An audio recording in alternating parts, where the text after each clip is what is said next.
हरे कृष्णा भक्तों, आज हम भाद्रपद शुक्ला वामन एकादशी की कथा का श्रवण करेंगे। हरे कृष्णा, राधे राधे।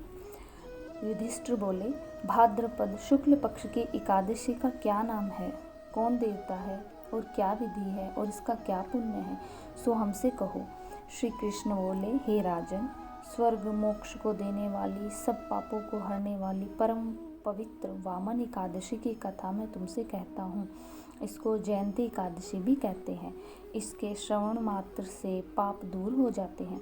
अश्वमेध यज्ञ का फल भी इसी व्रत के करने से मिलता है और इस व्रत से बड़ा कोई व्रत नहीं। इस जयंती का व्रत पापियों के पापों को दूर करने वाला है। इस एकादशी को शयन करते हुए भगवान ने करवट ली है, इसी से इसको परिवर्तनी एकादशी कहते हैं। युधिष्ठिर बोले, हे प्रभु, मुझको बड़ा संदेह है, उसको दूर करिए। हे देवेश, आप कैसे शयन करते हैं और किस प्रकार करवट लेते हैं? आपने बलि राजा को क्यों बांधा था? हे प्रभु, चातुर्मास के व्रत करने की कौन सी विधि है और जगत के स्वामी आपके शयन करने पर मनुष्य क्या करते हैं? हे प्रभु, ये विस्तार पूर्वक मुझसे कहिए और मेरे संदेह को दूर कीजिए।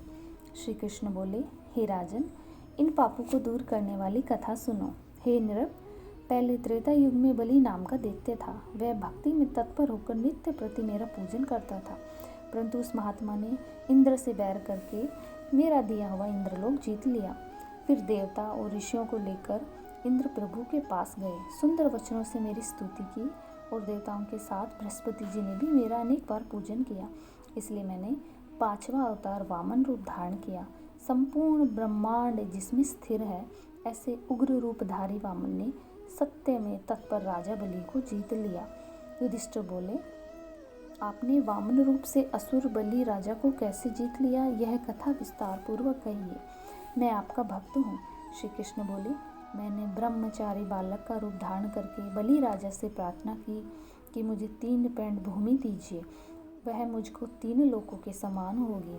हे राजन, यह दान मुझको देना चाहिए, इसमें कुछ विचार नहीं करना चाहिए। मेरे ऐसे कहने पर राजा ने 3 पैर भूमि दान कर दी। संकल्प करते ही मैंने एक पैर से तो पृथ्वी नाप ली और दूसरे से स्वर्ग नाप लिया।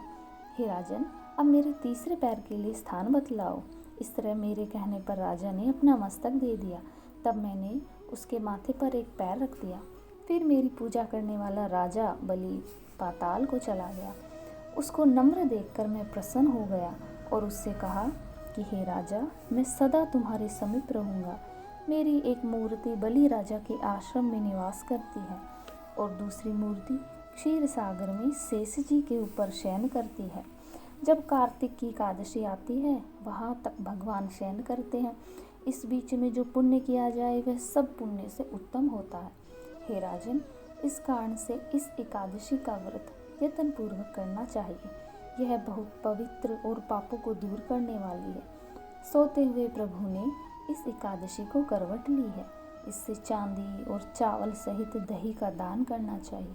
हे राजन, सब पापों को नष्ट करने वाली, इस लोक में सुख और अंत में मोक्ष देने वाली इस सुंदर एकादशी के व्रत को जो करता है, वह देवलोक में जाकर चंद्रमा की तरह प्रकाश करता है। जो मनुष्यों के पापों को हरने वाली है, इस कथा को जो सुनता है, उसको 1000 अश्वमेध यज्ञ का फल मिलता है। हरे कृष्णा, राधे राधे। हम अपने आगे आने वाली वीडियो में भक्तों अश्विनी कृष्णा एकादशी, इंद्र एकादशी की कथा का श्रवण करेंगे। राधे राधे। हरे कृष्णा।